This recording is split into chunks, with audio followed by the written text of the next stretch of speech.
Terima kasih pemirsa, Anda masih bersama kami di Seputar Bali. Merajalelanya narkoba belakangan ini yang masuk hingga ke desa-desa perlu ditangani dengan melibatkan desa adat. Upaya pencegahan narkoba yang dituangkan dalam awig-awig mendesak perlu dilakukan.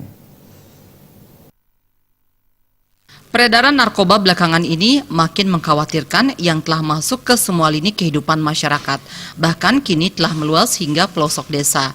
Untuk mencegah narkoba masuk desa, Bendesa Adat Desa Abian Base Mengui yang juga Wakil Ketua DPRD Badung Made Sunarte menyatakan, sekarang ini prajuru dan krama adat perlu memikirkan dan memasukkan upaya pencegahan peredaran dan penyalahgunaan narkoba ke dalam prarem atau awig-awig. Upaya ini dinilai sangat efektif untuk mencegah oknum krama desa yang ingin terlibat dalam peredaran gelap narkoba, karena bagi krama adat di Bali, sanksi adat lebih menakutkan daripada sanksi hukum nasional yang berlaku.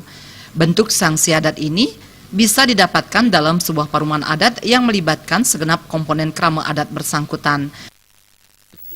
Harus masuk ke perang atau kawin-kawin, karena pengedar itu betul-betul telah menghancurkan generasi.